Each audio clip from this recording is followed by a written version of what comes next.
Hello, Chattanooga. You're listening to Clutch with Keon Rose on AM 1240, NoogaRadio.com.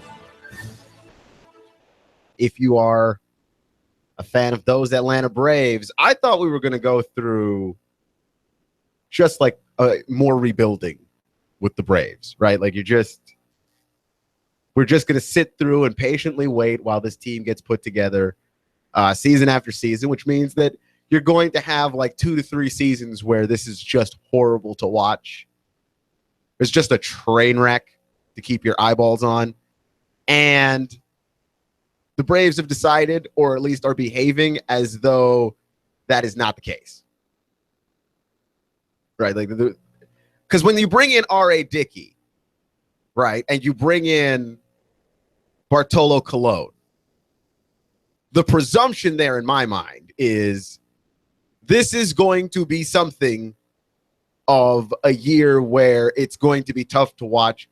Let's bring in a couple of guys who are bound to be fan favorites. Everybody loves R.A. Dickey. He's got an incredible story. He overcame abuse. He became an overnight baseball sensation, an incredible knuckleball pitcher. There isn't a bad thing to be said about having R.A. Dickey on your team. And then Bartolo Colon, who is hilarious on several levels, not one of which is at least that he doesn't look anything like a baseball player. Bartolo Colon doesn't look anything like a professional athlete. He looks like he ate 3 professional athletes. And there was a time when Bartolo Colon looked exactly like a professional athlete. Like the man looked like a fine-tuned machine, and we're nowhere near those days. So everybody's going to love Bartolo Colon. He's hilarious. He's funny. All of his interviews with the media are going to be fantastic. There's nothing not to like. So it's just like, okay, well, you've brought in a couple of guys to make this season of us sitting through what is going to be bad baseball somewhat easier. And then, the Braves go ahead and make this move where they trade Mallex Smith and Shae Simmons. And there are a couple of guys that really, really were well liked by the fans, especially Mallex Smith, who was absolutely a fun player to watch. I think everybody enjoyed watching him down in Atlanta. But I feel like, and I feel like a lot of fans are in agreement on this, like he is as good as he is going to get. And then when you add up the fact that Kemp and Markakis are going to be locked into the spots that they have, and you're paying them money, you just got to go ahead and bite the bullet and move them. Not to mention that you've got Ender and Ciarte.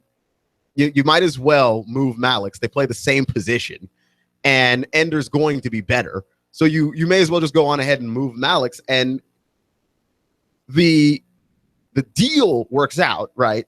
That you end up getting Burrows and Gohara. It's not a bad return there. I feel like the Braves are trying to be this season a halfway decent baseball team. I feel like they're trying to be a halfway decent baseball team, and there's nothing wrong with that. I think the fan base would appreciate that. So we're not going to, I don't know if we're going to see great Braves baseball, but sure, I think it's good, right? Like, you don't just move to a new stadium and suffer through your new stadium because, well, you're rebuilding and everybody knew you were going to be awful. I still think you've got to try and give the fans something good to watch.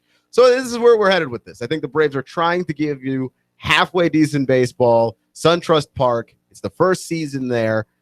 Drove past the ballpark the other day. I was down in Atlanta for a wedding, and so it's all very exciting. I think you can't have a new stadium and just putrid baseball, right?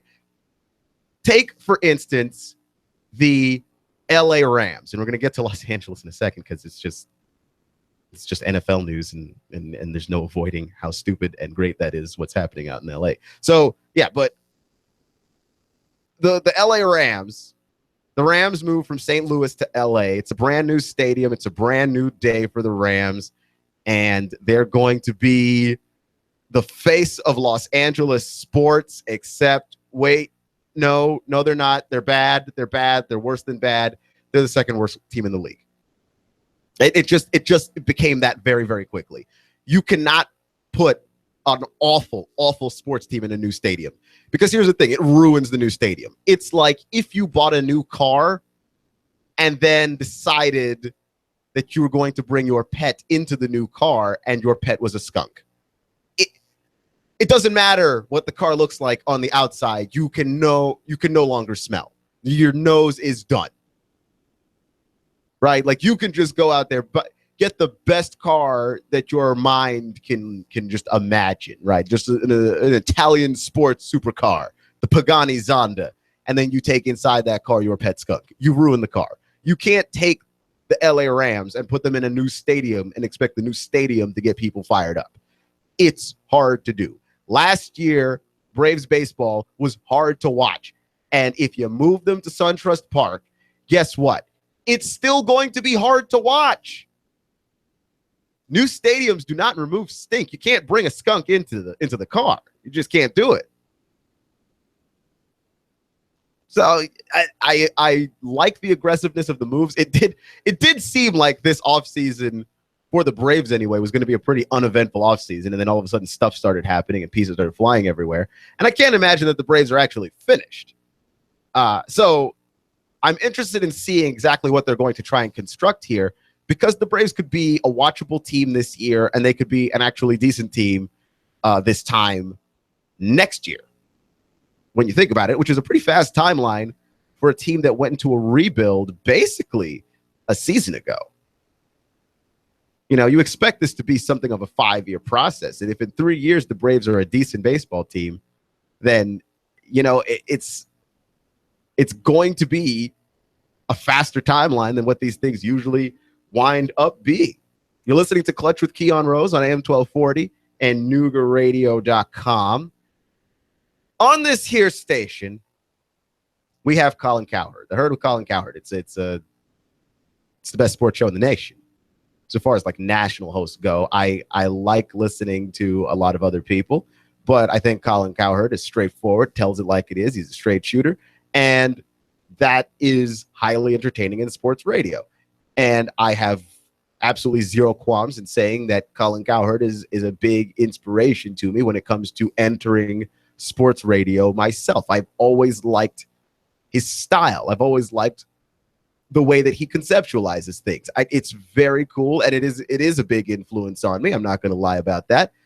So Colin Cowherd is you're like the quintessential sports radio host. He does sports radio exactly the way I think you ought to be doing sports radio in 2017.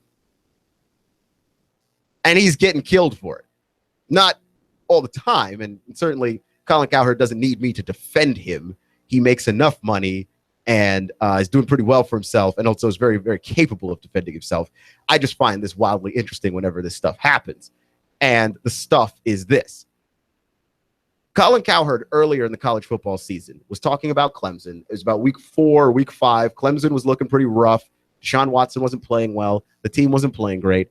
And he called Clemson a fraud. He said they were a fraud. He wouldn't pick Clemson to beat anybody. They didn't look like a very good football team. And in fairness, they didn't look like a good football team. I don't know what you wanted him to say at that point. Well, Clemson, obviously, they win the national title. They're the champions. Dabo Swinney after the game, and I didn't check this out after the game because, you know, it was 12:30, man. It was 12:30. I have to be up at 8. I'm not staying awake to watch Dabo Swinney talk.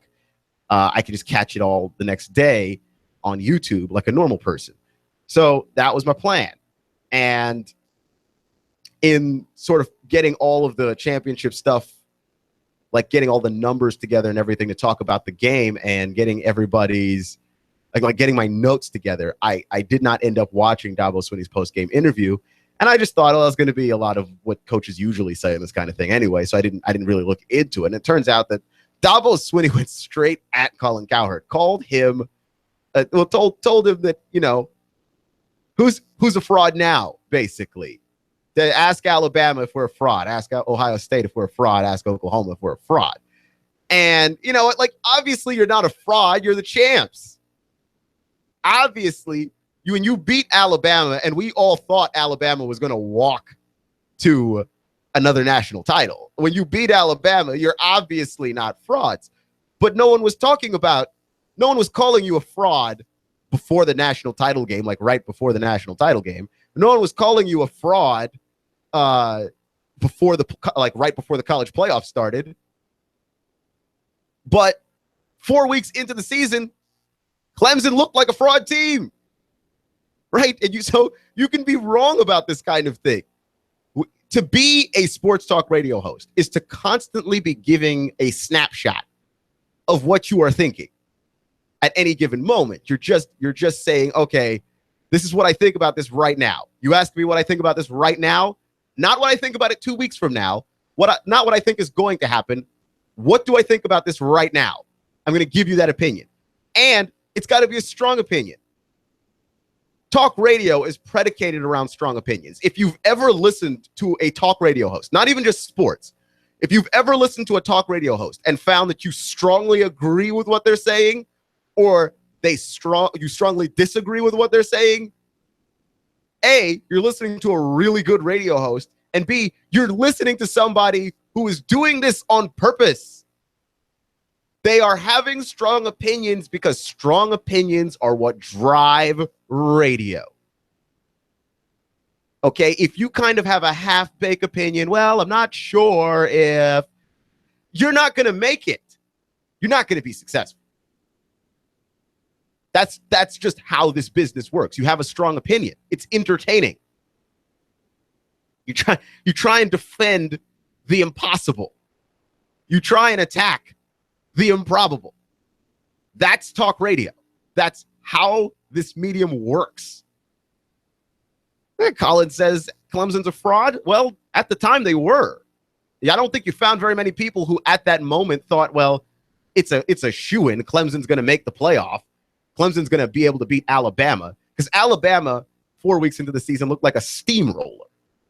They hadn't played anybody yet, but they looked like a steamroller. And then when they did play people, they still looked like a steamroller.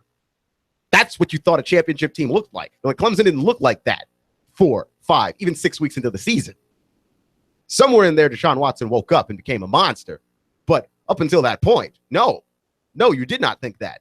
He's like, how all of a sudden is this something to say about Colin Cowherd? And Colin Cowherd has come up on a number of blogs, the For the Win USA Today blog, Deadspin, Awful Announcing, just bloggers reacting to this kind of thing. And it's like bloggers do this too. Like bloggers call out radio hosts, bloggers call out TV personalities, and like they never apologize when they're wrong.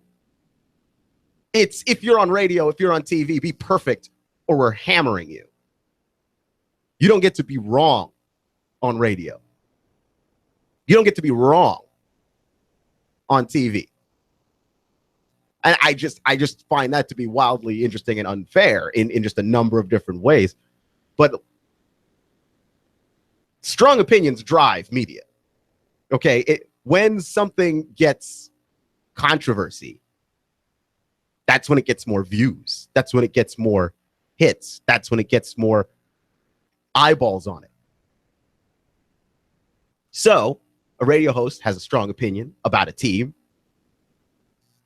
and he is not wrong at the time that he had said strong opinion. I can understand why Dabo Swinney is mad. I really can. Because it just sounds like more media nonsense to you, and coaches tend to hate that sort of thing.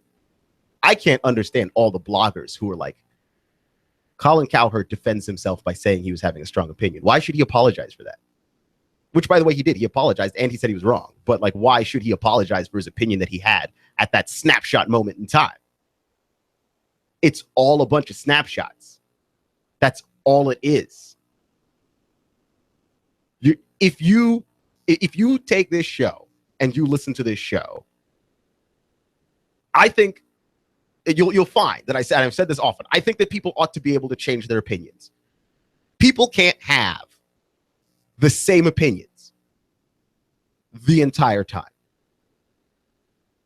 You can't have these opinions the entire time. I think what's fraudulent is if you pretend like you were never wrong, right? Like if one day I was like, if at the beginning of LeBron's career I said, LeBron's going to be a bust, LeBron's not going to make it. And then, of course, LeBron's entire career happens and I am proven incorrect. I'm allowed to say I was wrong about LeBron. LeBron's the greatest basketball player I've ever seen. What I'm not allowed to say is, yeah, I knew that guy LeBron was going to be great all along. Yep, I knew it. Yep. That was me. Another right call. And he didn't do that. Colin did not do that. He said Clemson was a fraud. And then after the game, he said, I was wrong. But you've got to give your honest opinions because that's the only way that radio can be good. That's the only way that this can be an interesting dialogue between anybody, is if we have our interesting opinions, our strong, interesting, disagreeing opinions, and you stick to your guns.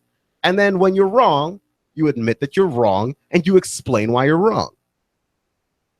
I mean, that's literally why for political media, Donald Trump being the president is the greatest thing that ever happened to them. Like, I don't care, no matter what liberal media you say or see out there. I mean, no matter what liberal media group is out there whining and complaining about Donald Trump, they all love Donald Trump. Donald Trump is the greatest thing that ever happened to their careers. He's going to give them something to talk about for 4 years. And they're going to whine and complain about him for 4 years and love every second. You don't want somebody that agrees with you. You don't want somebody agreeable. That's not interesting. That's boring. Controversy is interesting. Controversy is fun. Calling Clemson a fraud is fun, is interesting, makes great radio. Saying, well, Clemson starts off kind of slow. We'll see how they turn around their season from here. That's not interesting. That's boring. If that's where you wanted that conversation to go, you're boring. I don't think you're listening to the right. I don't think you're participating in the right medium there. If what you wanted was, well, let's dissect how Clemson's going to make it to the national title from here. They looked pretty weak to start the season. But I don't know. They might be able to turn it around. You're boring. Get off the radio. Go away. Go home. Take a hike. Pack it in. Stop being boring. Right? This is why? Sean, it's not like Barack Obama is not the worst president we've ever had. But Sean Hannity's not going to say, Obama was a below average president. No, he's a horrible president, because calling him horrible, that's interesting. Right? Everything, whatever that thing that Keith Olbermann is doing on YouTube, he can't just say, I think Donald Trump's kind of clueless. I don't know. I think Donald Trump's in bed with the Russians. He's going to say that Donald Trump, his presidency is anti-American. And why would he say something so ridiculous and extreme? Because that's what's going to get your attention. That's what's going to get your eyeballs. Whether you agree or disagree, it's the strongest form of that opinion. It's the most potent form of that opinion. And you're going to watch it. Controversy is fun. Controversy is interesting. Controversy is hilarious. And if that's not what you want in your radio, listen to something else. Find your country station and just listen to that all day. If someone can't say something on the radio and be wrong, and be extreme and be wrong, then how do you expect anybody to do talk radio of any kind that's interesting on any level? You can't. It is not possible. Which movie would you prefer to watch? The movie where it does all of the things that you expect it to do, or the movie that might surprise you? The movie that might surprise you. That's obviously the better movie. Like, nobody wants, the reason why people don't like romance movies the way that they used to is because they tend to always go exactly the way that you'd expect. Nobody wants exactly the way that you'd expect. Give me a little fights, a little angriness. Come on. Watch with Keon Rose on AM 1240, Noogaradio.com. Conor McGregor, Floyd Mayweather, War of Words. It continues next.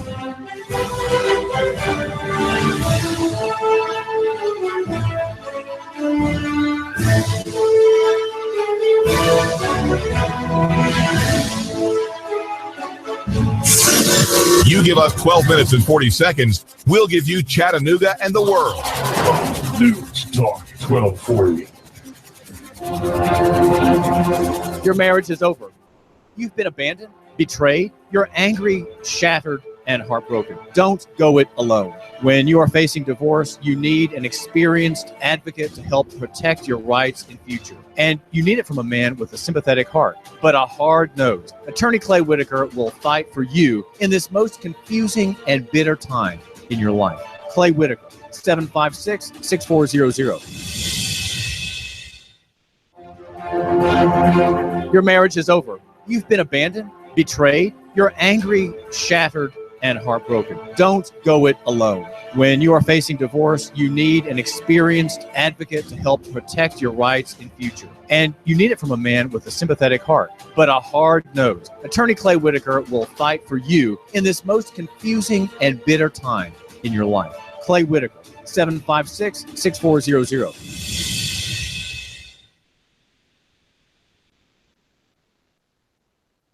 Staying quite mild through your nighttime hours with some clouds. Could see a little patchy fog and drizzle. Lows into the lower to middle 50s. Now, for your Friday, mostly cloudy. A spotty shower possible, but still mainly dry. Highs into the upper 60s with more dry and pleasant weather for the weekend. It's mild out there right now, but get your family prepared for the next big cold surge with Dodge City Ski Shop, featuring the largest selection of cold weather clothing around. That's Dodge City, East Brainerd Road, Chattanooga. And I'm 1412 Chief Meteorologist Patrick Hoare. On AM 1240, Hot News Talk Radio.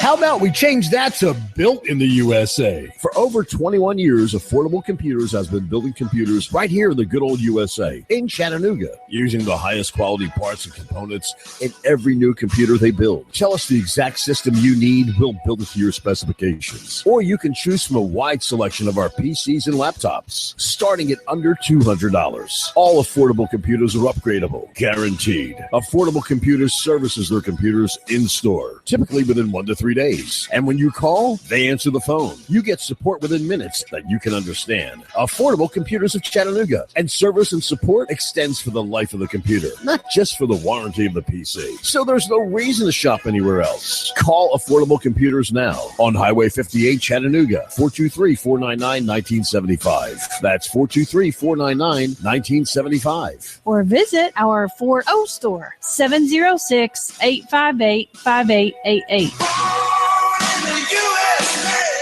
There's a reason why Alliance Physical Therapy is a choice of professionals and those who care about first-class, top-notch service and treatment. Because at Alliance Physical Therapy of Chattanooga, we don't just treat the symptoms in your body. Whether you're suffering from stiffness, muscle spasms, back pain, chronic headaches every day, stress of life demanding more and more of you, Alliance Physical Therapy takes a holistic approach to healing, mind, body, and soul. Alliance Physical Therapy with a location near you and 9 others in the Chattanooga area. If you don't have a doctor or if your physician's plan for chronic pain is not working, Alliance Physical Therapy will help. Visit Alliance Physical Therapy on the web at nopainpt.com. That's nopainpt.com. Alliance Physical Therapy. And now to our reporter in the field. We asked Ray at Ray's Plumbing what's important for homeowners to know. Some field line systems can cost upwards of $10,000. The bottom line is to save yourself money down the road. I would definitely recommend everybody with a septic that is not on county or city sewer to have an inspection done by a qualified professional. It'd be great if nobody did inspections on them for all plumbing companies. That's what we do to make a living. Not to scare anyone, but it should be in the back of your mind. The danger is the field lines failing and costing thousands upon thousands of dollars and tearing your yard up. By preventative maintenance, you're saving yourself a large headache headache that may displace yourself and your family. It happens more often than you think. The waste is designed to stay in the tank, and that waste will build up over time. Even with treatment, we have to help that waste break down. Ultimately, preventative maintenance is the key that will keep you from spending $5,000 to $10,000 on replacing your septic system. The bottom line is to save yourself money down the road. Call Ray at Ray's Plumbing, 421-6341, 421-6341. You give us 12 minutes and 40 seconds, we'll give you Chattanooga and the world. News Talk 1240.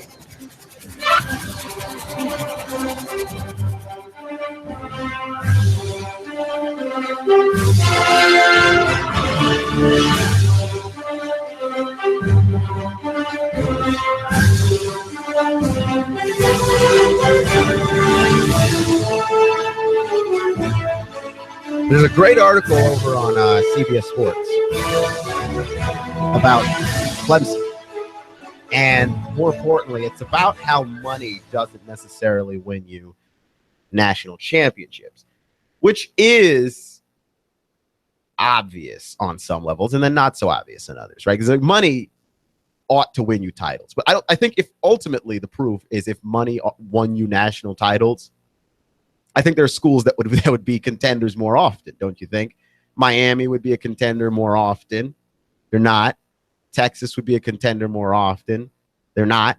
USC is now a contender, but they weren't a contender for a number of years running, despite the fact that school has an albatross of an athletic department.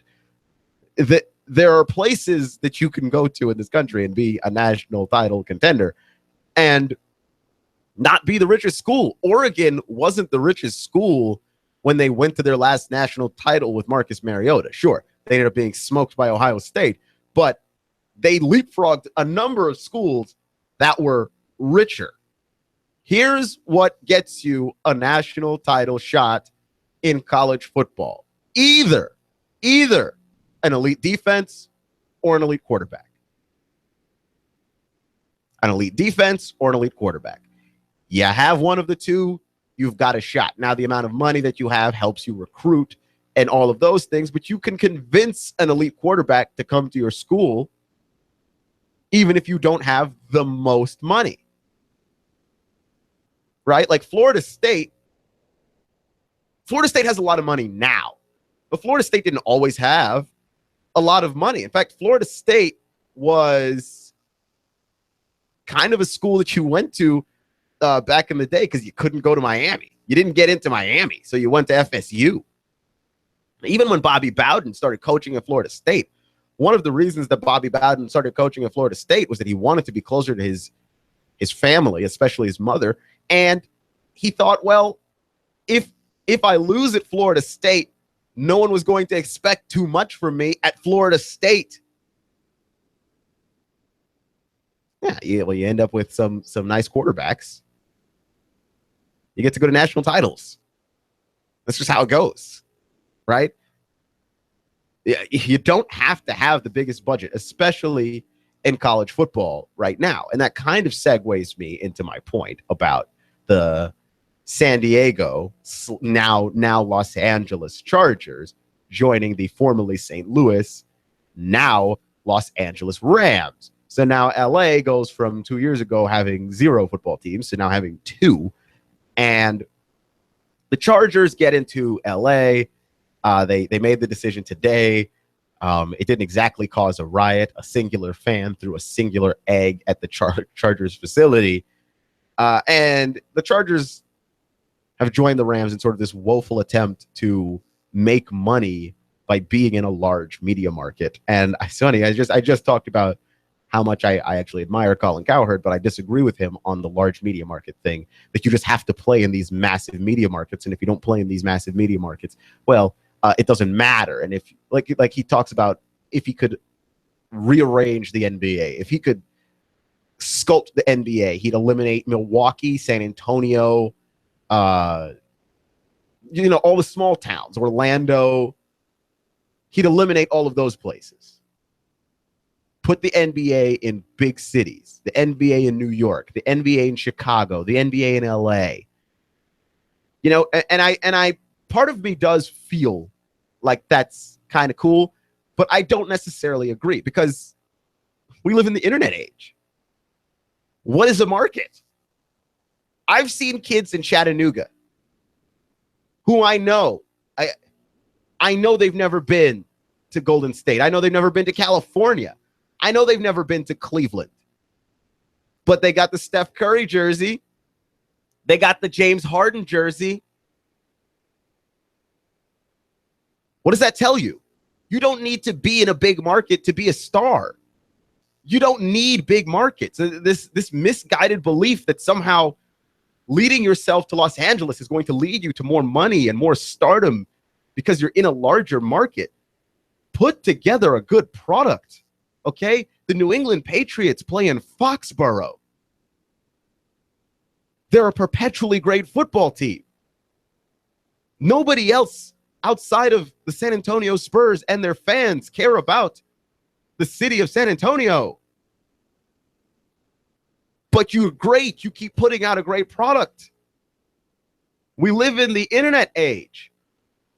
Justin Bieber is just some kid making money, making music on YouTube, gets to be a star. There are people who are making videos on YouTube who make more money right now than you and me put together. Right? Like the world is different. Your stardom is not determined by where you live. And the kid making videos on YouTube, they're in their basement. Okay? For all we know, they can live in Sheboygan, Idaho. Doesn't matter. It doesn't matter.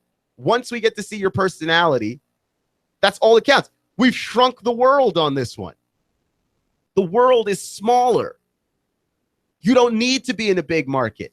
If you thought that you weren't making a lot of money as the Chargers in San Diego, I've got bad news for you. You're not going to make much more money as the Chargers in LA. You're like the owner of that team is stingy. They're stingy, so they never compete for great players. If they don't draft them, they don't have them. The Chargers are perpetually bad. That's why you don't have money. That's why people don't watch the Chargers, not because you're not in LA. I mean, that's the Rams. The Rams went to LA, and they started off the season kind of hot, and everyone thought, well, look, new scenery, new change of scenery. This is going to make you a good football team. Wrong. You're still bad. You're still the Rams. You're still awful on your offensive line. You still don't have receivers everywhere except for Tavon Austin. You still don't have any form of offense outside of Todd Gurley. You're still a bad football team. And the number one draft pick of yours, Jared Goff, he looks pretty terrible. You're bad. And if you're bad in LA, if you're bad in Orlando, if you're bad in Milwaukee, it doesn't matter. You're still bad. The Packers play in Green Bay, which is a tiny little town, but they have continued success year after year after year. They've been great since the inception of the National Football League. They're still great, and that powers them. There are way more Packers fans in this world than people who actually live in Green Bay, people who actually live and are from Green Bay. What does that tell you? That tells you don't need to be from a large market to make a lot of money and be a great team. And it tells you that being in a big city doesn't guarantee your success. That's the old-fashioned way of thinking about this. This is the old way of thinking. We live in a world where a guy can make a few songs on YouTube and go viral. I mean, I don't know if you remember the Harlem Shake, or that stupid internet video that people would just start dancing and doing random weird stuff, and they did it over this song called The Harlem Shake by a guy named DJ Bauer. DJ Bauer actually released that song like 2 years before that video meme went viral, and what ended up happening? He becomes the number one artist on iTunes. and makes a ton of money. This is a different world. Market sizes don't control everything anymore. They don't. Now, we stick to it. We're afraid to leave it because it makes for a very nice and very simple way to measure things. That's bigger, therefore it has to be better. But it's because of how simple it is, it doesn't take into account anything else. You have to count it, like you have to count and factor in the internet. You do. You have to count and factor in the fact that if you are good and you are making great plays, people will watch you, right? Like the New York Giants, the season that Odell Beckham Jr. broke out, were not a great football team, but it didn't matter because Odell Beckham Jr. made that catch and people were talking about the New York Giants. I mean, what does that tell you? What does that tell you? Market size doesn't mean anything.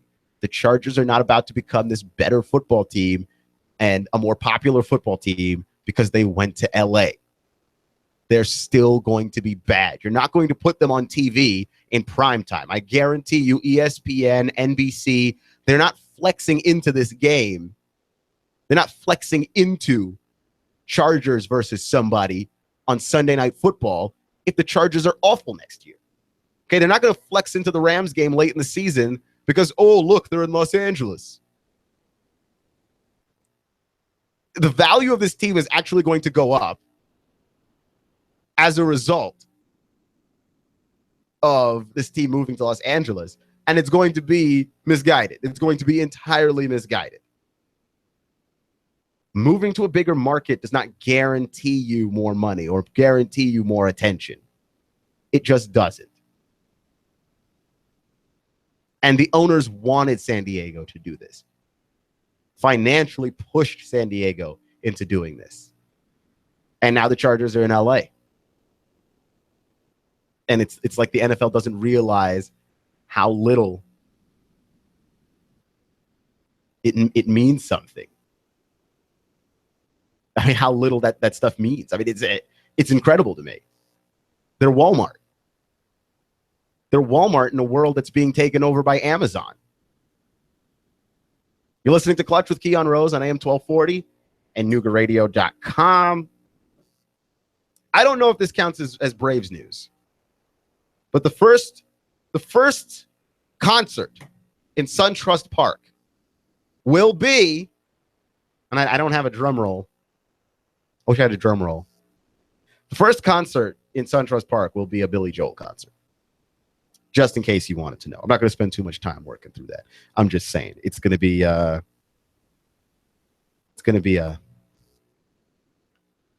interesting deal there. So I got a two-parter here because it's Floyd Mayweather, Conor McGregor. Conor McGregor, first of all, is a guy that has sort of mastered this art of generating fights and generating money for those fights and generating attention and buzz and hype. And Conor McGregor lost a fight. And we thought, well, this is the end of Conor McGregor. This is Conor McGregor in decline because we overreact to everything in sports. We don't wait and see on anything. We just sort of go, hey, look, this is what it is now. This is the new normal. And I'm like, look, it's not the end. It's not over, even though the loss was bad. And here comes Conor McGregor, and now he's got two different belts in two different weight divisions, and he's still talking.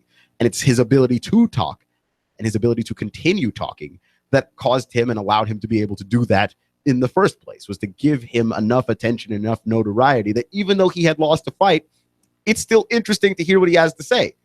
You can't lose too many in a row, but it's not over. And he's still talking. And now he's talking to Floyd Mayweather because he wants a little bit of that boxing life, because boxing is great when you're great. Boxing is not great when you're okay. Boxing's good when you're great. Boxing's not so great when you're just okay. And the UFC kind of mitigates some of that risk for some of its fighters. You don't have to be elite to be getting fights in the UFC. I mean, you don't have, you can't be horrible, but you don't have to be elite, right? Like, you can be a fan favorite and hang around in the UFC forever. I mean, that's actually a thing, but you don't make nearly as much money because you have a boss, and that boss is beholden to networks, and networks want their cut, and everybody wants their cut of the pie. And by the time you're done, you don't end up with nearly as much money. In boxing, you hold a larger percentage of the cut. You don't have a boss. Not really. I mean, not necessarily. I mean, you just make more money as an extension of it. When you are capable of making more money, you make more money. The Floyd Mayweather, Conor McGregor are going after it in words here. And, Floyd Mayweather said yesterday on the 4-Letter Network, he was talking about how he's offered Conor McGregor money. And Conor McGregor basically, Conor McGregor basically put out on Twitter a picture of him holding 2 belts, a UFC belt and a boxing belt, and he's standing over a knocked out Floyd Mayweather, and the whole thing seems horribly childish, and it gets even more childish because he says, "Call me CJ Watson," and CJ Watson is a guard for the Orlando Magic that had a relationship with Josie Harris, who is the mother of Mayweather's kids, and accused Mayweather of physically abusing her. So now we have Conor McGregor making light of domestic abuse, which is the problem here. It's not that the shot was taken at Mayweather, because I'm not a Mayweather pom-pom waver. I respect Floyd Mayweather. I respect his ability as a fighter. I like watching the man fight. I like watching the man hype fights. I like watching his entire approach to the fight game. That is highly entertaining. Floyd Mayweather, the man himself, is a hard individual to support because there is an overwhelming amount of evidence that would suggest that he did, in fact, beat the mother of his children.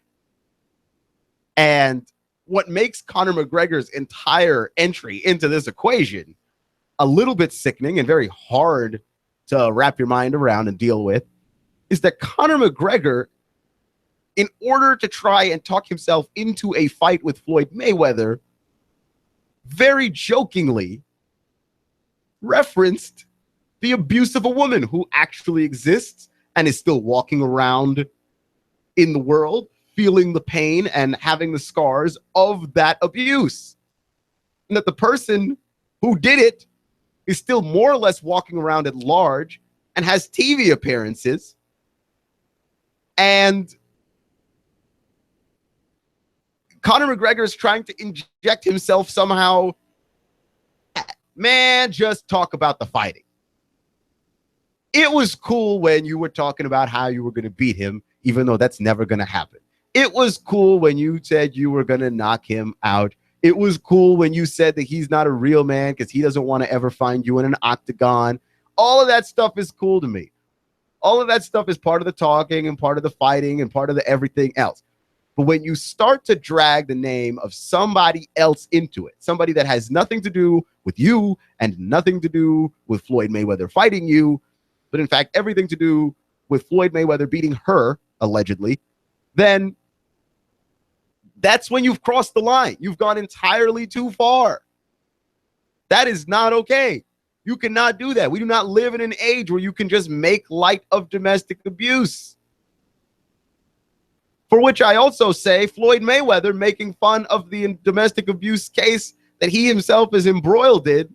He was on the 4-Letter. He was talking to Carrie Champion, and she was asking him questions about it. And he was like, well, I haven't seen any pictures.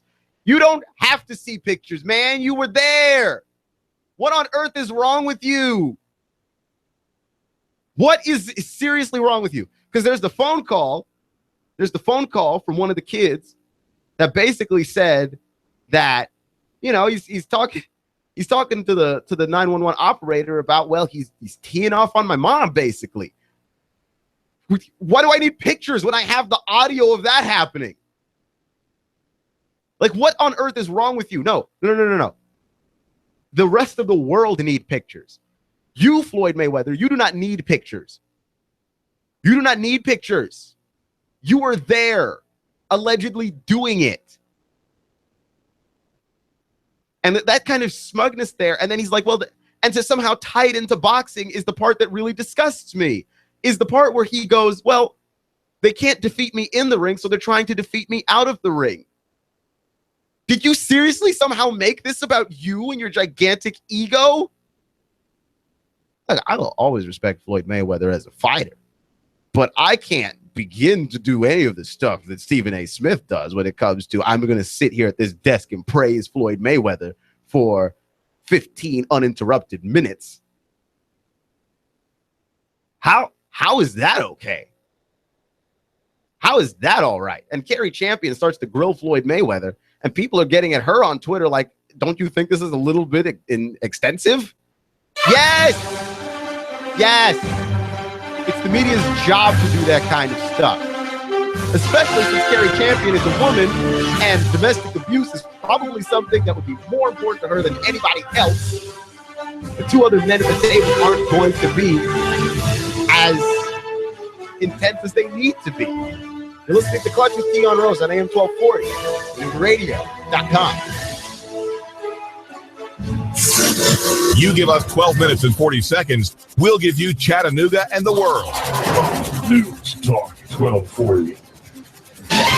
Truex Jr. is off the pace and he is headed to the pit lane. Elliott Powers around the outside. Michael McDowell pops a right front tire. Here's Martin Truex to the bottom. Blaney's walked him off too. Meanwhile, Chase Elliott went 4 wide on the back straightaway. They're side by side for the lead. Hear it live on Chattanooga's official NASCAR radio station. Hot News Talk 1240. The voice of NASCAR.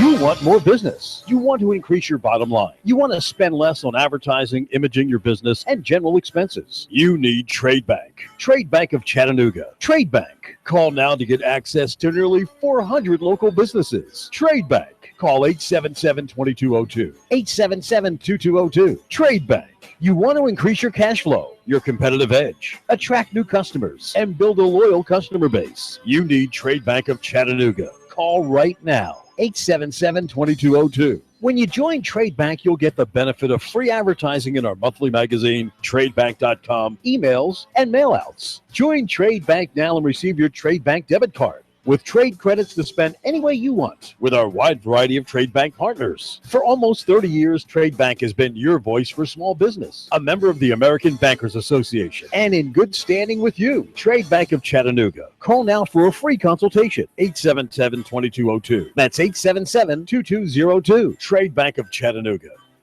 Is your career careening, maybe sagging, wheezing? Let me suggest a job with huge income potential. Dealing with people. Call Steve Rajeda for a confidential interview. 855-8484. 855-8484. Maybe the most important call you make all year. Choose Exit Realty Scenic City. Need to sell your house? Want to buy another house? Choose Exit Realty Scenic City. Our goals are simple. If you're selling, we get you the best price possible in the quickest amount of time with the least amount of hassle. Our agents are professional, competent, and courteous. We stay in touch every step of the way. If you're buying, we make sure you get all the information necessary to choose the right house in the right location at the best price. Exit Realty is one of the fastest growing real estate companies in North America. Our agents have extensive training, state-of-the-art technology, and full support that allows us to do the best job possible for you. If you're in the market to buy or sell, call us today, 423-551-EXIT. That's 423-551-3948. If you're an agent or considering a career in real estate, call us today. See what Exit Realty can do for you. No desk fees, residual income, technology to the max, and people first. Call us today, 551-EXIT. That's 551-3948. We're located at 761 Hamilton Park Drive, just off the Bonnie Oaks exit. And now to our reporter in the field. We asked Ray at Ray's Plumbing what's important for homeowners to know. Some field line systems can cost upwards of $10,000. The bottom line is to save yourself money down the road. I would definitely recommend everybody with a septic that is not on county or city sewer to have an inspection done by a qualified professional. It'd be great if nobody did inspections on them for all plumbing companies. That's what we do to make a living. Not to scare anyone, but it should be in the back of your mind. The danger is the field lines failing and costing thousands upon thousands of dollars and tearing your yard up. By preventative maintenance, you're saving yourself a large headache tank that may displace yourself and your family. That happens more often than you think. The waste is designed to stay in the tank, and that waste will build up over time. Even with treatment, we have to help that waste break down. Ultimately, preventative maintenance is the key that will keep you from spending $5,000 to $10,000 on replacing your septic system. The bottom line is to save yourself money down the road. Call Ray at Ray's Plumbing, 421-6341, 421-6341. At Eyer Optical, it's a well-known fact. When you buy one pair of glasses, you get a second pair absolutely free. But did you know Eyer Optical has the largest eyeglass selection in the area, with top-name brands and styles in the latest trends? Schedule your appointment with one of the doctors today for a comprehensive eye exam. And remember, when you buy one pair of glasses, you get a second pair absolutely free. Visit EyerOptical.com for a location near you. Eyer Optical. Is your water making you fat? Is it making you sick? Is it safe for your kids to drink? Oh, it'd be great if it were as pure as the H2O from our Hickson aquifer, but it's not. It's polluted by fluoride. Fluoride is an officially approved industrial waste that includes traces of arsenic, aluminum, barium, cadmium, all classified by EPA as contaminants. Tooth doctors favor fluoride, of course, saying it toughens enamel in small children. Fine, great, but there's more. Fluoride eats holes in concrete when spilled at the Hickson Utility District water plant. Fluoride eats holes in brains, especially the developing brains of unborn children and preschoolers. You'll find brain dysfunction in the elderly with Alzheimer's disease who have consumed fluoride for decades. Concerned citizens are asking Hickson Utility District to get rid of fluoride. Urge the board to consider arguments for abolition. Hi, I'm David Tulis with Nooga Radio and Nooganomics.com. HicksonUtility.com. Go to the contact window, HicksonUtility.com now. Charge! Get back there, you dang Yankee! Great horny toads, I'm up north. Gotta burn my boots, they touched Yankee soil. Lay down your arms and step forward, Yankee! What's the hassle, Schmassel? My orders from General Lee is to hold the Macy-Dixie line, and no Yankees are crossing it. You give us 12 minutes and 40 seconds, we'll give you Chattanooga and the world. News Talk 1240. I'm blowing everything up. We're starting on. I'm doing a new show. I want guys who push it to the middle of the table and go over the top. Take a risk, fail miserably. I'm right, and I'm not wrong, and I'll never back down. Conflict works. Allow it. It's The Herd with Colin Cowherd. Right here and everywhere. Noon Eastern. You give us 12 minutes and 40 seconds, we'll give you Chattanooga and the world. News Talk 1240. Wars come and go, but my soldiers stay eternal. Now you can listen to Hot News Talk Radio anywhere, streaming live at NoogaRadio.com. That's NoogaRadio.com. Hot News Talk 1240. You give us 12 minutes and 40 seconds, we'll give you Chattanooga and the world. WSDT Sunny Daisy, Chattanooga. The FBI director's actions regarding the Clinton email probe will be the focus of an inspector general. This is the long-awaited, much-expected investigation into the investigation. A White House tribute to the vice president. He has been a lion of American history. I can say I was part of the journey of a remarkable man. This is the CBS World News Roundup, late edition. I'm Dave Barrett. Let's rewind to July 5th of last year. FBI Director James Comey. We did not find direct evidence that Secretary Clinton's personal email domain, in its various configurations since 2009, was hacked successfully. But now there are questions that the Justice Department has, and that means another investigation. Here's correspondent Dan Raviv. The Inspector General at the Department of Justice says he'll look into whether proper procedures were followed when the FBI Director James Comey publicly spoke about an investigation of Hillary Clinton's use of a private email server during the years when she was Secretary of State. The announcement from the Inspector General says he'll look into whether underlying investigative decisions may have been based on improper considerations, hinting that somehow there might have been an effort by someone to hurt Hillary Clinton. Dan Raviv, CBS News, Washington. A policy put into effect in the Clinton presidency changes effective immediately. Cubans who enter this country illegally, who don't come here on humanitarian grounds, would be subject to being sent back. The White House says Cuba will accept the return of such Cuban nationals who have been ordered removed. Defense Secretary nominee James Mattis with a confirmation hearing today.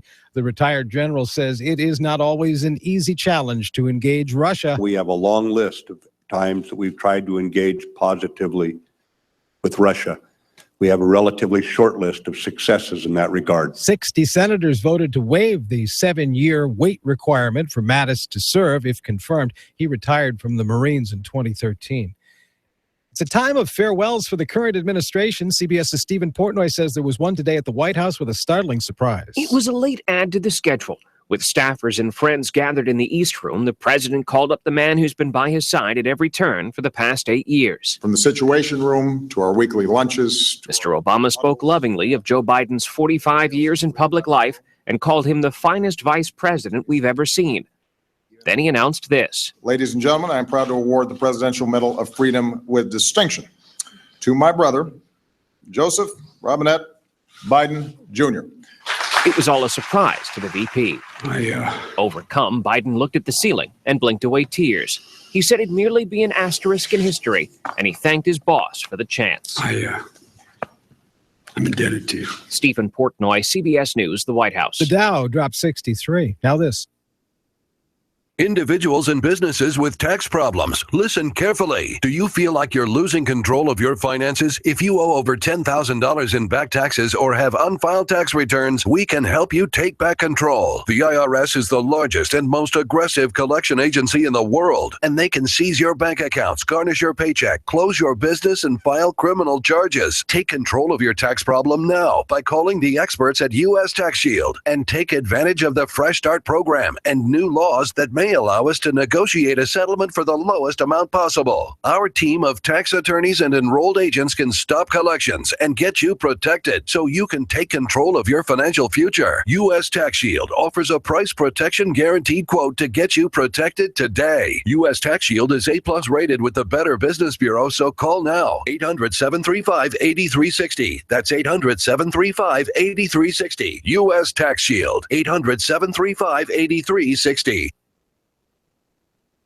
Maybe this is in your garage. The Jeep Grand Cherokee. Or this. With more people driving Ram trucks than ever before. Dodge Ram trucks, Jeep Wranglers, 104,000 vehicles have some issues that the EPA has concerns about. Did onboard software show lower emissions during tests than in actual driving use? WWJ's Jeff Gilbert on the car maker's reaction. Fiat Chrysler says it's disappointed, but it defends the emission software on its vehicles. The company is saying it believes its control systems meet government requirements. The plea could come tomorrow. Takata may agree to pay the government $1 billion in a settlement over faulty airbag inflators. 11 of the 16 reported deaths from those have come in the U.S. When it's all settled, 42 million vehicles in this country would be part of the safety recall. San Diego's had a pro football team since 1961, but there's no stadium deal there. The Chargers are moving to L.A. You're listening to the CBS World News Roundup. You give us 12 minutes and 40 seconds, we'll give you Chattanooga and the world. News Talk 1240. Here's what advertisers are saying about AM 1240. HotNewsTalkRadio.com. Radio station, they really care. They're always calling me probably once a week, checking on me, seeing how things going, see if they want to change any of the ads or do anything different, seeing what my needs are. I've gotten business off the ads that you do for me, and seems to be working well at this point. Prices were very fair. Areas in this town that we aren't able to get other ways, your radio station is able to help us out, and I really appreciate that.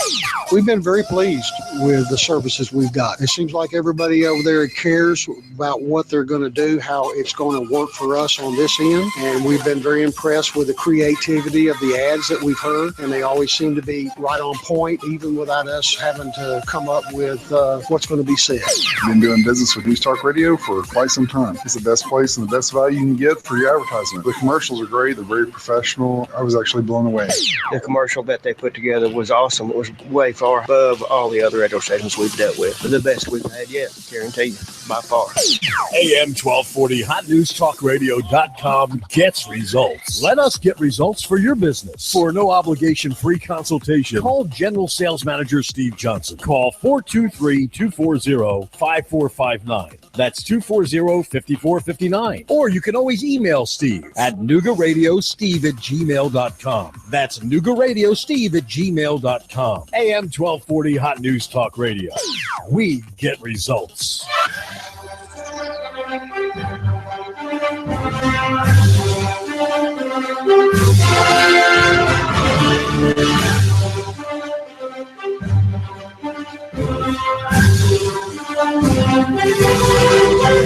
You're listening to Clutch, Keon Rose on AM 1240, NougaRadio.com, hour 2 of the show.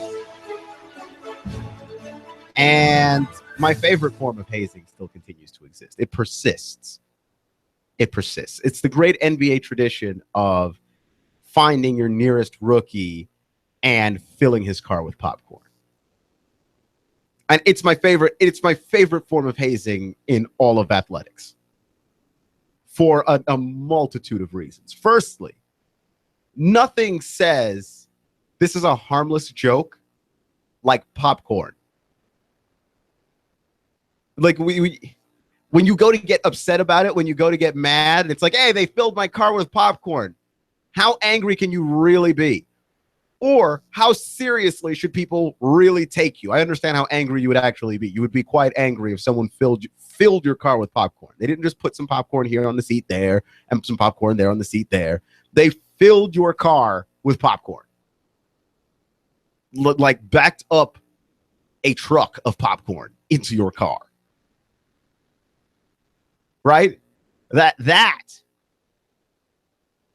filled it with popcorn. Y'all filled it. So nothing is more innocent than filling someone's car with popcorn, except that like nothing is more nefarious than filling someone's car with popcorn. When I eat popcorn, I can't get it out of my teeth. How the hell am I supposed to get it out of my car?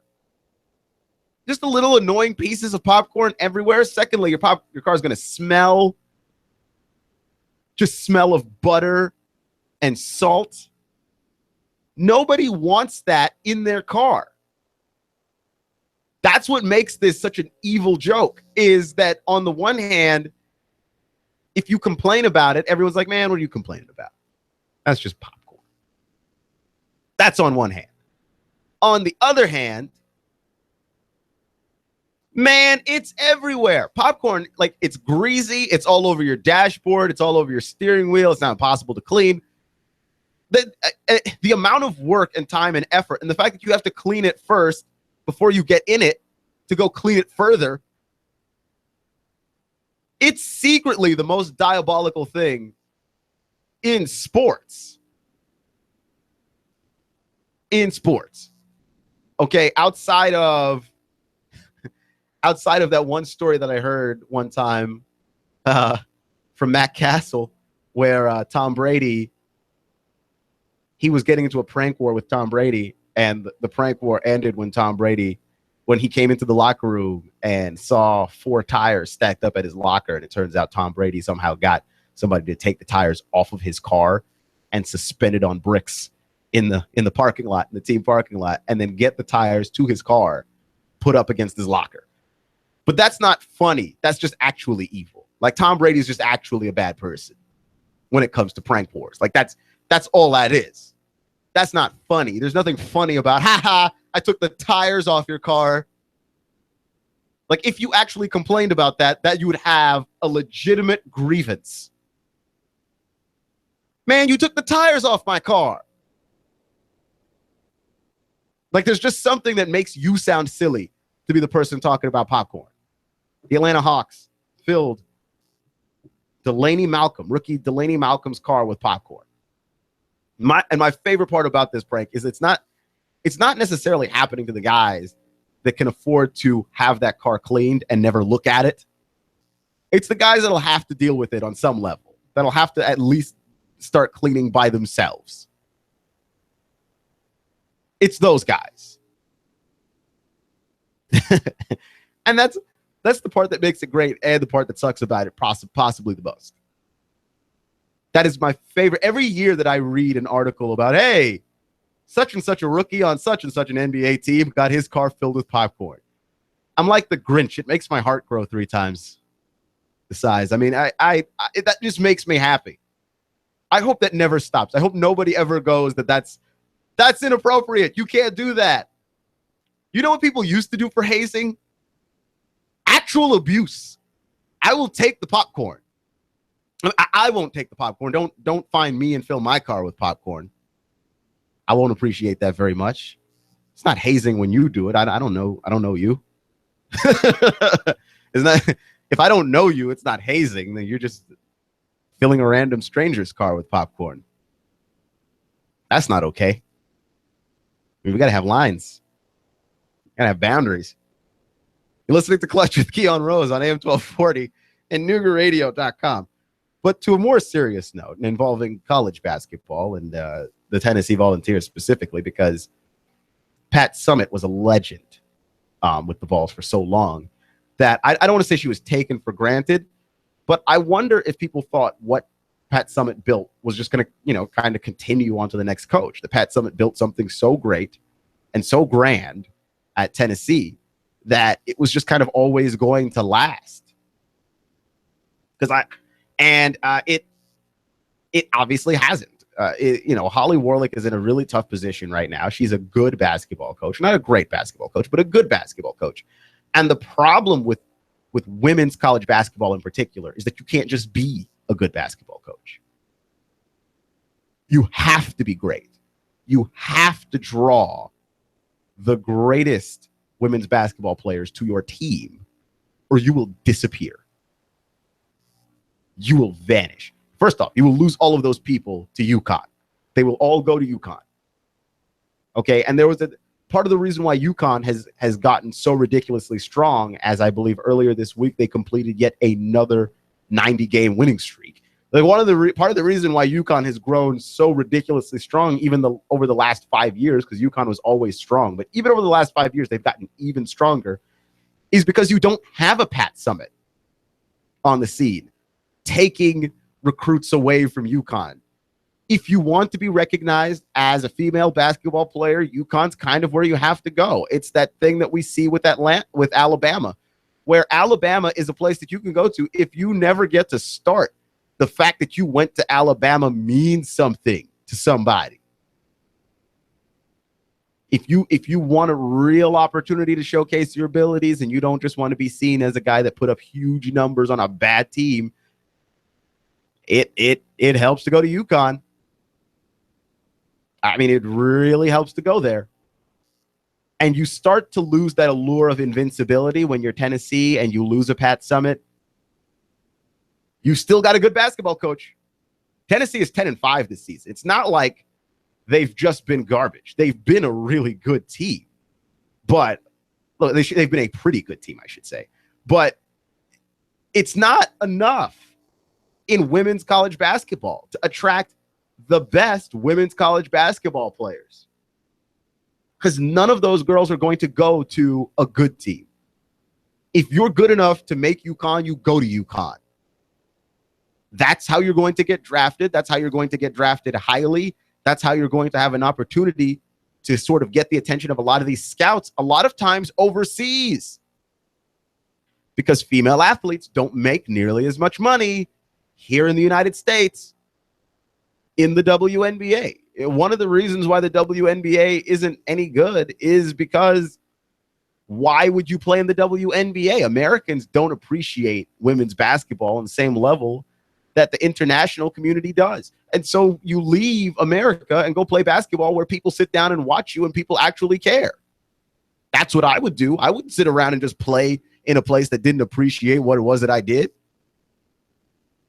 But yeah, the best female basketball players play in places that aren't America.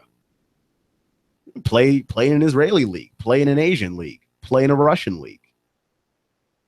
That's what a lot of them have to do to achieve their dream and accomplish their dream of being paid to play professional sports. then it's affecting the entire food chain of how American college athletics honestly works. Because the final destination is to be paid by somebody, and the only way that you really end up being seen is you go to UConn. And it used to be you go to UConn, you go to Tennessee, you go to Texas A&M. There was like a handful of schools, and it's still a handful of schools, but like UConn still has the most weight. And the more invincible UConn seems, the more they're going to get. It's the rich get richer kind of thing that happens that really stinks in sports. Like, it really stinks, especially in college sports. But like women's college basketball is possibly where that disparity is the largest, because there already isn't that much talent going around. And Tennessee is actually losing money with Holly Warlick. The attendance at the University of Tennessee has gone down every year.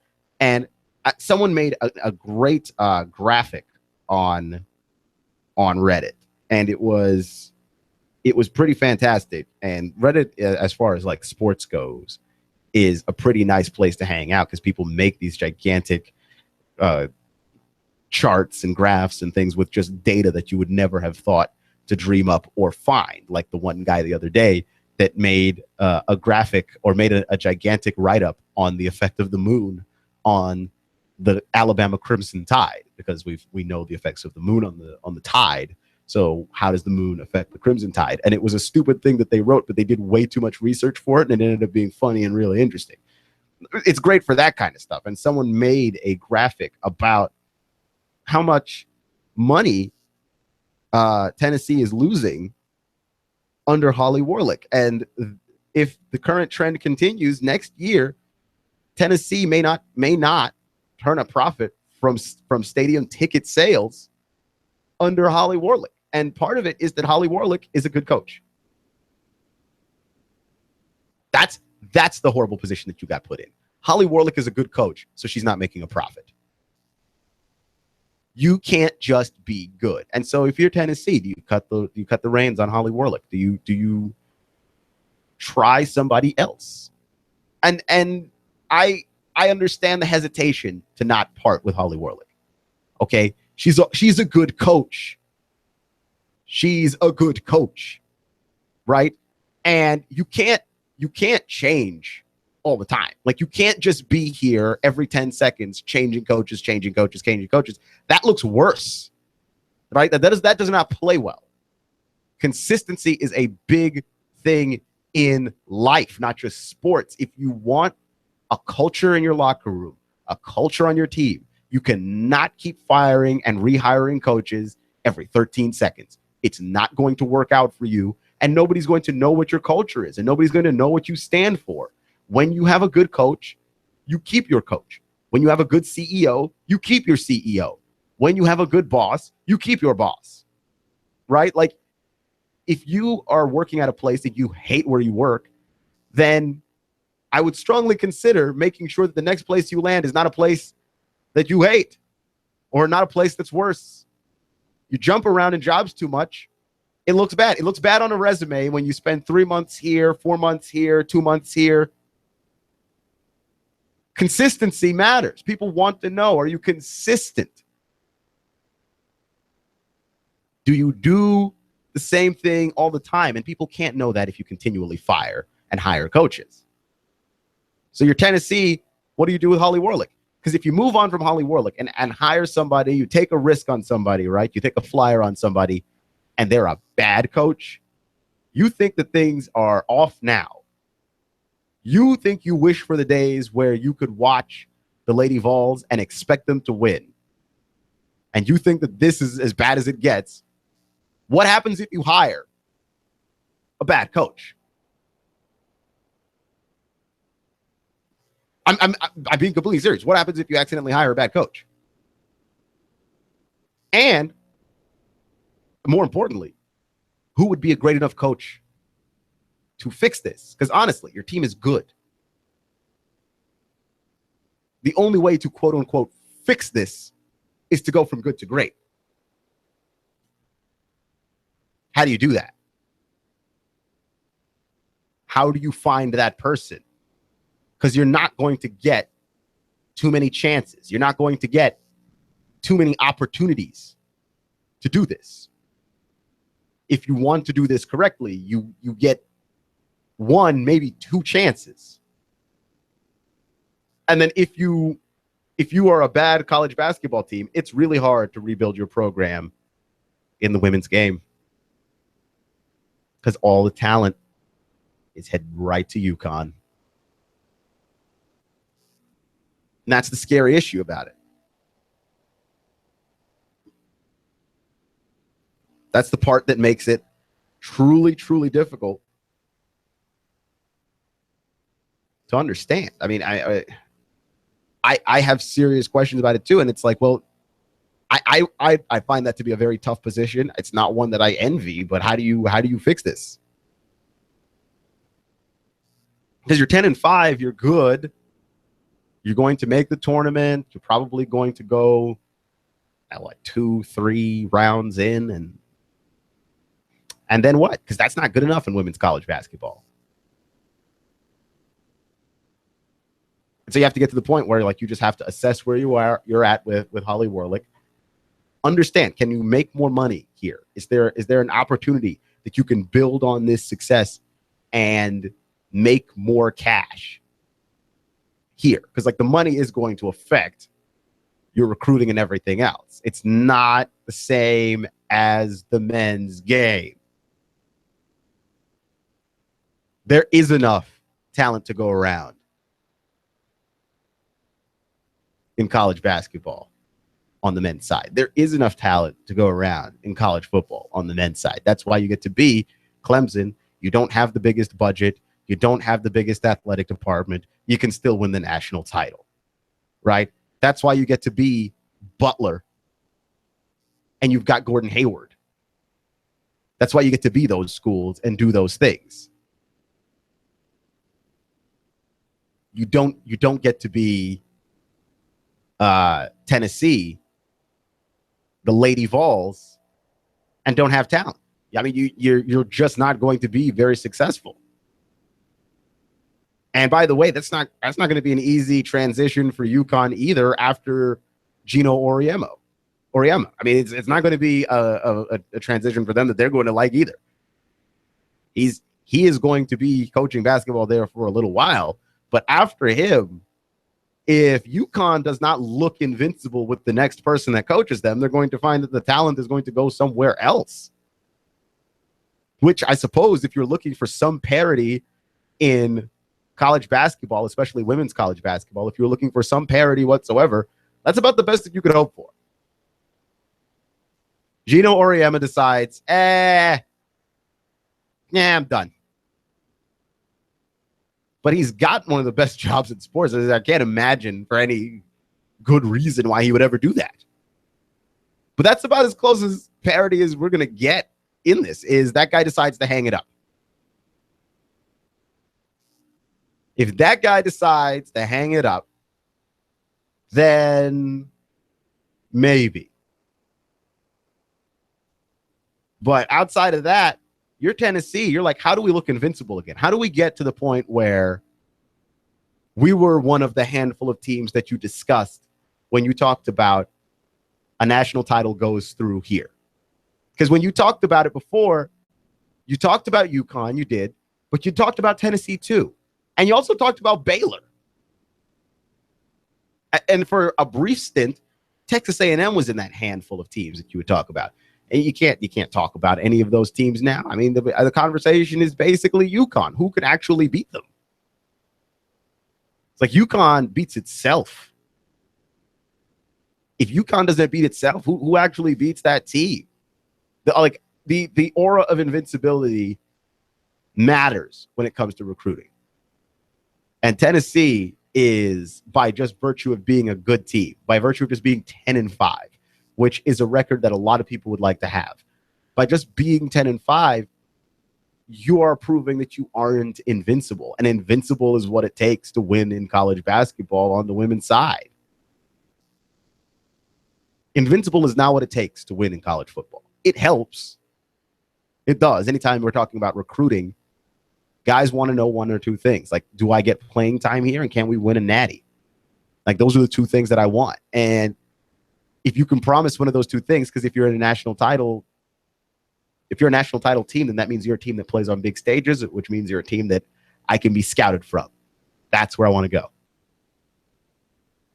That's where I want to play. If you're a woman trying to play basketball, and it's already hard to be a woman in this world playing basketball, Tennessee is not looking like the place right now that you want to be. Is that a Holly Warlick problem? Can you fix it? Can you change it? Is there any other direction that you can go? I'm not sure that there necessarily is. I think you got to ride this thing out. See what Holly Warlick has to offer. Try and ride this thing out, because I don't know that you've got too many better options unless you are just a brilliant genius and you find a coach. You find some kind of wonderkind out there that is able to put together the kind of dominant run that it takes to attract attention and eyeballs in women's college basketball. You stick with what you got. You're listening to Clutch with Keon Rose on AM 1240 and NewsRadio.com.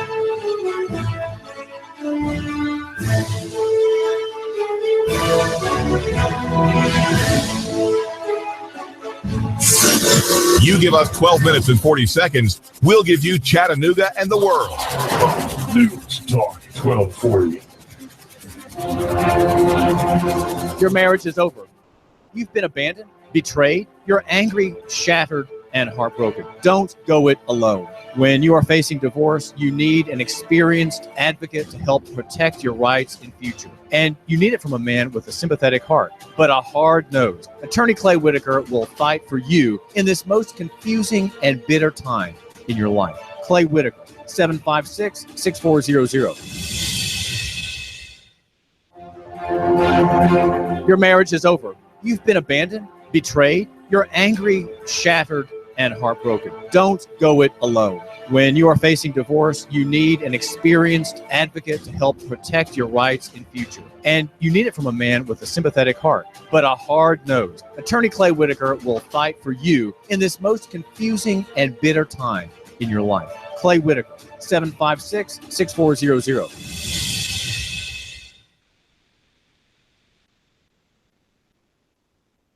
Staying quite mild through your nighttime hours with some clouds. Could see a little patchy fog and drizzle. Lows into the lower to middle 50s. Now, for your Friday, mostly cloudy. A spotty shower possible, but still mainly dry. Highs into the upper 60s with more dry and pleasant weather for the weekend. It's mild out there right now, but get your family prepared for the next big cold surge with Dodge City Ski Shop, featuring the largest selection of cold weather clothing around. That's Dodge City, East Brainerd Road, Chattanooga. And I'm 1412 Chief Meteorologist Patrick Hoare. On AM 1240, Hot News Talk Radio. How about we change that to built in the USA? For over 21 years, Affordable Computers has been building computers right here in the good old USA, in Chattanooga, using the highest quality parts and components in every new computer they build. Tell us the exact system you need, we'll build it to your specifications. Or you can choose from a wide selection of our PCs and laptops, starting at under $200. All Affordable Computers are upgradable, guaranteed. Affordable Computers services their computers in store, typically within 1 to 3 days. And when you call, they answer the phone. You get support within minutes that you can understand. Affordable Computers of Chattanooga. And service and support extends for the life of the computer, not just for the warranty of the PC. So there's no reason to shop anywhere else. Call Affordable Computers now on Highway 58 Chattanooga, 423-499-1975. That's 423-499-1975. Or visit our Fort O store, 706-858-5888. There's a reason why Alliance Physical Therapy is a choice of professionals and those who care about first-class, top-notch service and treatment. Because at Alliance Physical Therapy of Chattanooga, we don't just treat the symptoms in your body. Whether you're suffering from stiffness, muscle spasms, back pain, chronic headaches every day, stress of life demanding more and more of you, Alliance Physical Therapy takes a holistic approach to healing, mind, body, and soul. Alliance Physical Therapy with a location near you and 9 others in the Chattanooga area. If you don't have a doctor or if your physician's plan for chronic pain is not working, Alliance Physical Therapy will help. Visit Alliance Physical Therapy on the web at nopainpt.com. That's nopainpt.com. Alliance Physical Therapy. And now to our reporter in the field. We asked Ray at Ray's Plumbing what's important for homeowners to know. Some field line systems can cost upwards of $10,000. The bottom line is to save yourself money down the road. I would definitely recommend everybody with a septic that is not on county or city sewer to have an inspection done by a qualified professional. It'd be great if nobody did inspections on them for all plumbing companies. That's what we do to make a living. Not to scare anyone, but it should be in the back of your mind. The danger is the field lines failing and costing thousands upon thousands of dollars and tearing your yard up. By preventative maintenance, you're saving yourself a large headache that may displace yourself and your family. That happens more often than you think. The waste is designed to stay in the tank, and that waste will build up over time. Even with treatment, we have to help that waste break down. Ultimately, preventative maintenance is the key that will keep you from spending $5,000 to $10,000 on replacing your septic system. The bottom line is to save yourself money down the road. Call Ray at Ray's Plumbing, 421-6341, 421-6341. You give us 12 minutes and 40 seconds, we'll give you Chattanooga and the world. News Talk 1240.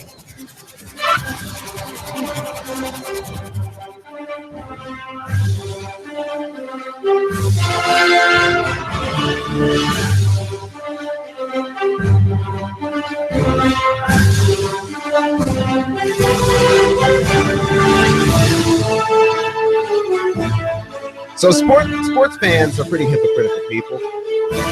We are. Don't make that face. We are. We're very, very hypocritical people. We expect one thing, and then the thing we expect is not reality. We expect things from athletes that are not real things, right?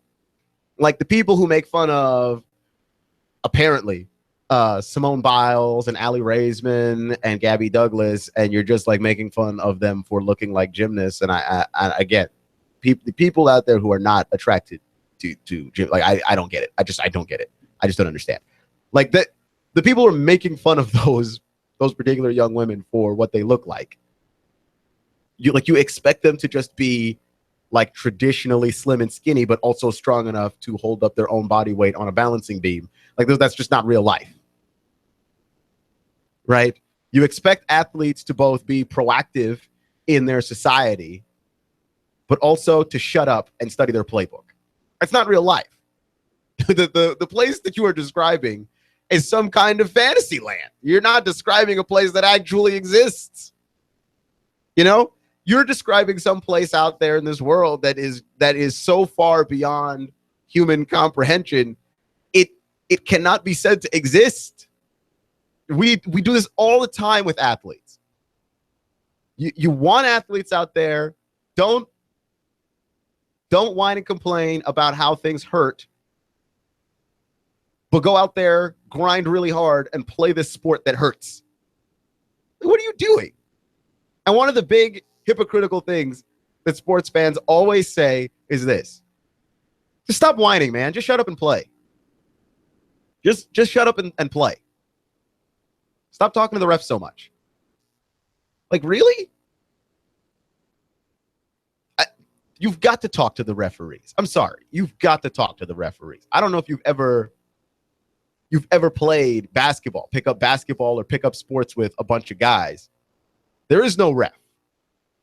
So you all just disagree with each other because both sides are going to make bad calls. But that's obvious. You're biased. When there's a ref there and the ref makes a bad call, that's what the ref is there for. He's the guy that stands between the two teams. You just talk to him. Like, I don't agree with the call that you made there. I don't agree with that. I don't think that's a good call.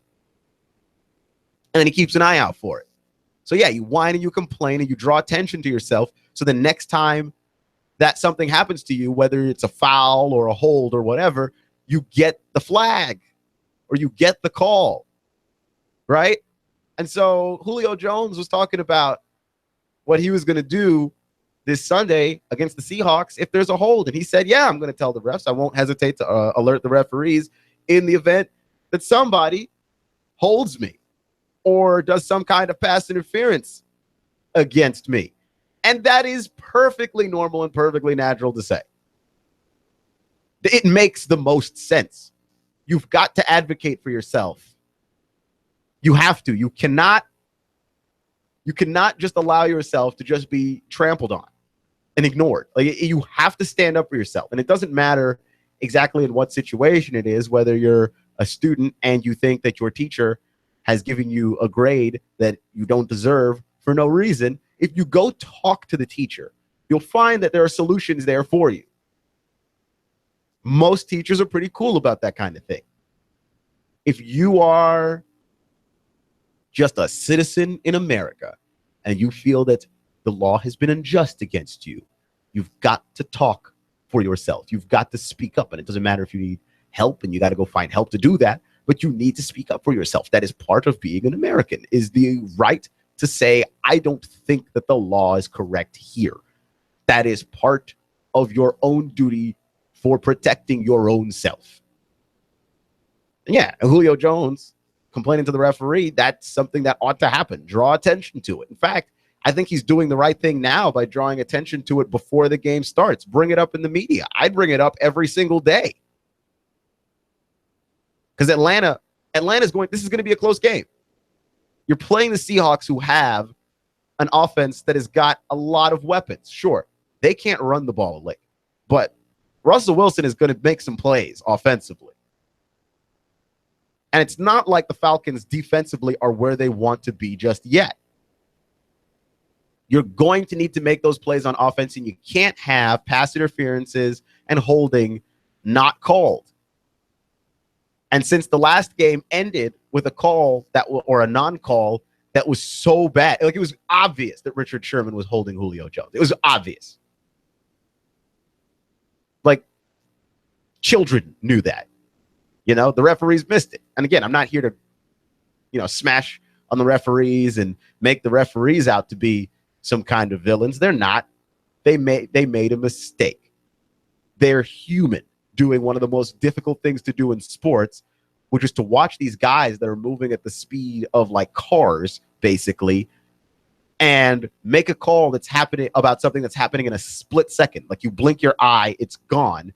And they have to do it in real time without the help of slow motion in a lot of instances. So yeah, I respect the referees and what they have to do. But then if you're going to leave the officiating of a game up to a human being, then guess what you're going to have to do as a player? You're going to have to stick up for yourself. You're going to have to mention, hey, I got held here. There's pass interference here. That's a face mask here. And make sure that the referee knows it. Because if you get to him early in the game, if you tell him about the missed calls in the first quarter, you've got a chance of him calling it in the fourth. And this game is going to be a game where points are scored. A lot of points are scored. Because Atlanta, I don't know that Atlanta can necessarily slow down Seattle the way that I think that Seattle can be slowed down, because Atlanta doesn't have that kind of defense. But Seattle can't stop the Falcons either. Like, Atlanta can put up points. And when you look at the numbers, when you look at the numbers for what has happened to Seattle with Earl Thomas out, since Earl Thomas has been out since week 13, the number of touchdowns and interceptions that this defense has gotten. Before, when Earl Thomas was on the field, right? 7 touchdowns allowed against the Seahawks defense, 9 interceptions for the Seahawks defense.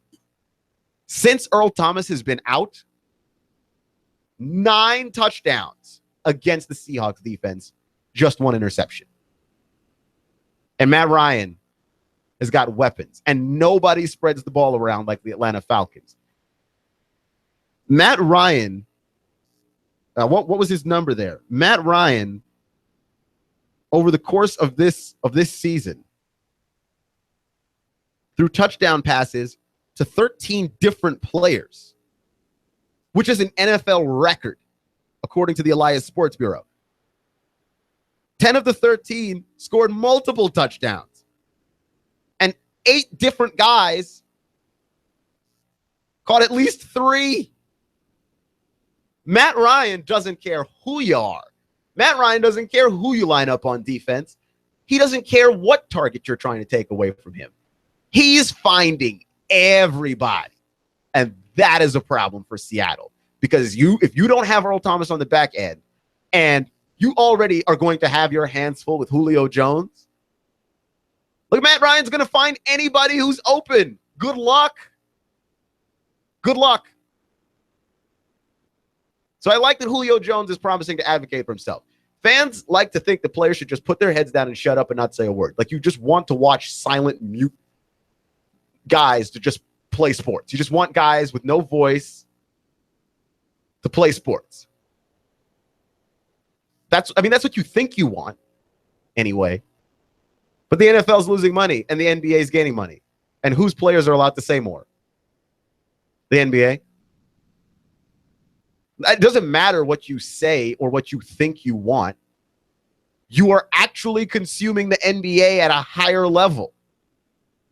It doesn't matter if people say, look, I want my local mom and pop store. People say stuff like that all the time. I want my local mom and pop store.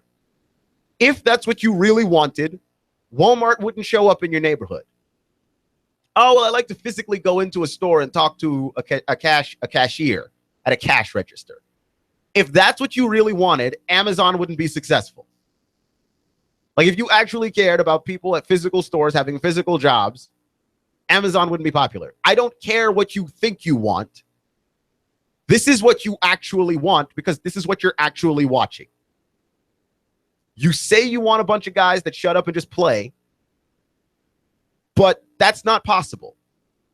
Players need to advocate for themselves, and even you know this. This is what you actually consume. So, yeah. My hat's off to Julio Jones. Go up there and talk to those referees. Let them know. You got to let them know.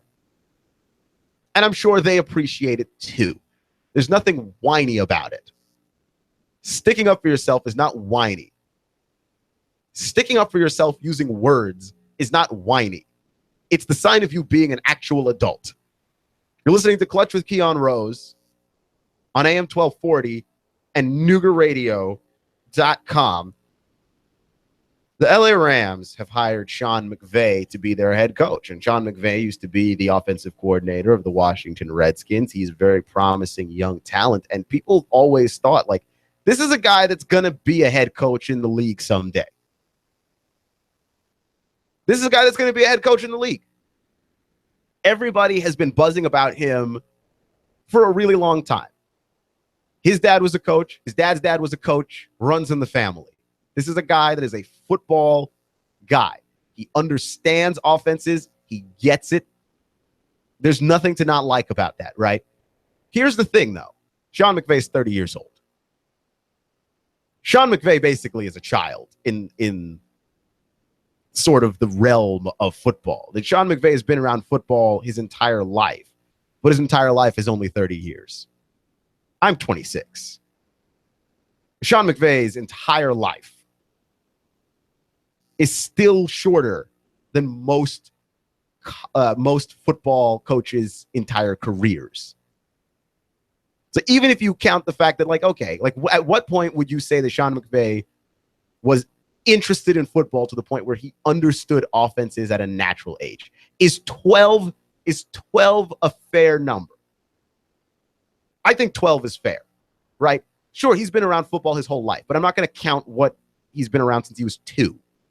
Okay, you don't get experience as a football coach from the age of 2. No one's taking your football opinion seriously at the age of 6. Possibly 12 is a good year to start. I'll start at 12. So that gives us 18 years of Sean McVay being around football to the point where he could gain experience and understand the game. That's 18 years. There are guys with 30 years of coaching. Sean McVay has 30 years of life. Sean McVay is the youngest football coach in the history of the NFL. And I like him for the Rams job. I didn't like anybody for the Rams job. Seriously. I thought the Rams would fail to hire every single human being on earth.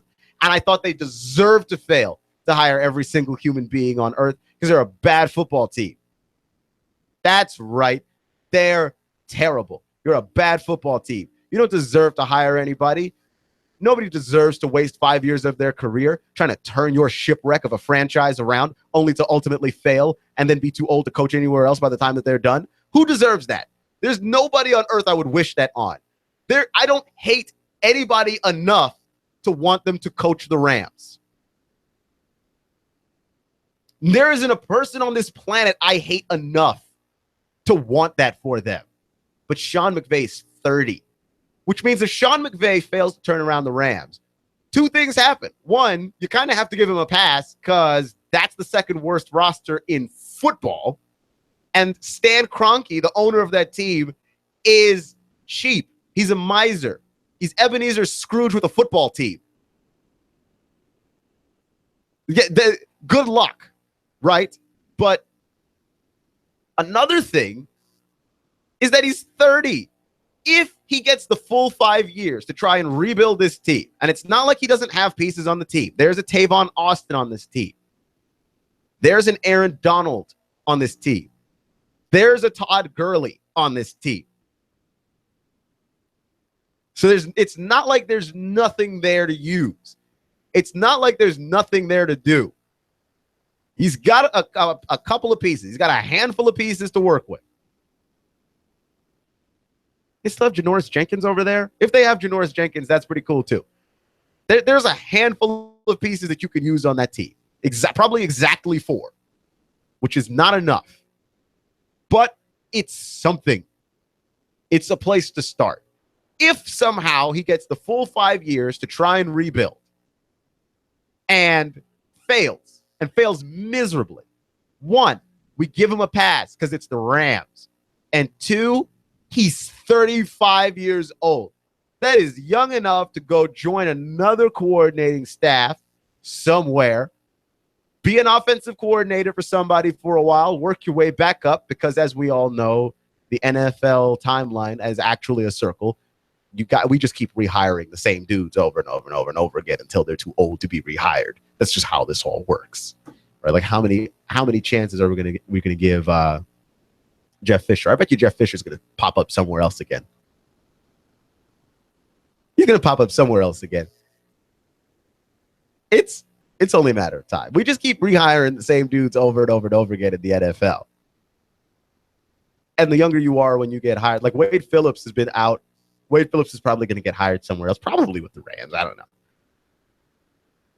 But that's how this is going to work. Rob Ryan's going to pop up somewhere else again. The NFL timeline is actually a circle. We're going to find you again. If McVay somehow fails and fails miserably with the Rams, it doesn't matter. It doesn't matter. He's young enough. He'll be back, and he'll still be intelligent, and he'll still be smart. And we're going to say, well, he's going to use everything that he learned coaching an abysmal football team. He's going to have everything. And we're going to give him another job somewhere else down the line if somehow he fails with the Rams. Like, look at the Titans. Mike Mularkey is the head coach of the Titans. Mike Mularkey was a loser everywhere that he coached before he coached the Titans. And he's got Marcus Mariota. I'm still not sold on the fact that Mike Mularkey's still not a loser. That guy could very well be a loser. I'm still not sold on Mike Mularkey. Not entirely. I hate his offense. I don't think it's sustainable in the National Football League. You got one season out of it where it's healthy. You wouldn't have made the playoffs. I'm trying. I am waiting to see. Now, it was a lot better than I thought. So there's that. But I'm still not certain Mike Mularkey's not a loser. I think that dude's still a loser. But he got a job. He got another job. And Mike Mularkey's not even like, I mean, he's young in terms of coaching, but like the way that this works out with Sean McVay, my goodness.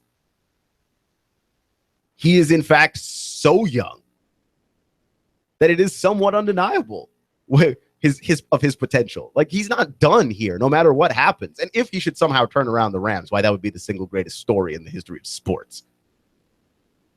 Because they're the Rams, not because he's young. Like, the youth would be a factor, except the team that he is coaching is so awful. And it's the perfect fit. It's a guy that can't be hurt by this team. That's the reason why I thought nobody should coach the Rams. You're going to hurt your career trying to coach the Rams. But not him. He's young enough. He's smart enough. He's good enough. He's going to learn a lot.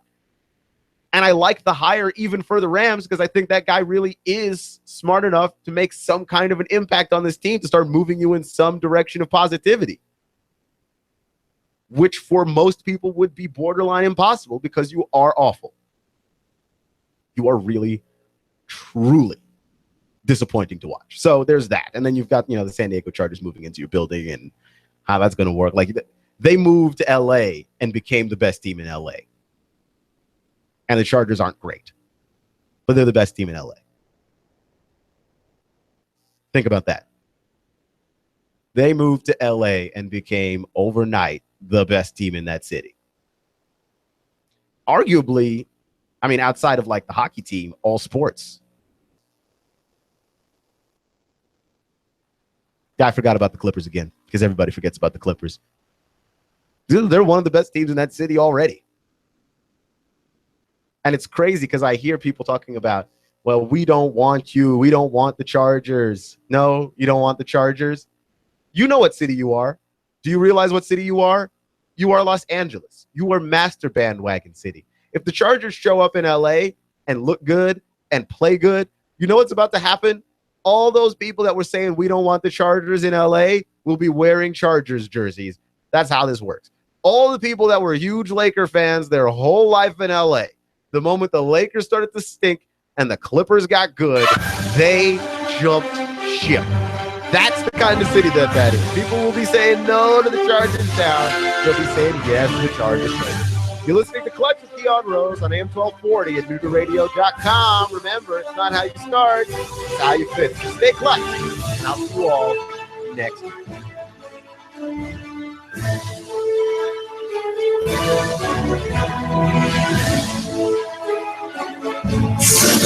You give us 12 minutes and 40 seconds, we'll give you Chattanooga and the world. News Talk 1240. Truex Jr. is off the pace and he is headed to the pit lane. Elliott Powers around the outside. Michael McDowell pops the right front tire. Here's Martin Truex to the bottom. Blaney blocked him off too. Meanwhile, Chase Elliott went 4 wide on the back straightaway. They're side by side for the lead. Hear it live on Chattanooga's official NASCAR radio station. Hot News Talk 1240. The voice of NASCAR. You want more business. You want to increase your bottom line. You want to spend less on advertising, imaging your business, and general expenses. You need Trade Bank. Trade Bank of Chattanooga. Trade Bank. Call now to get access to nearly 400 local businesses. Trade Bank. Call 877-2202. 877-2202. Trade Bank.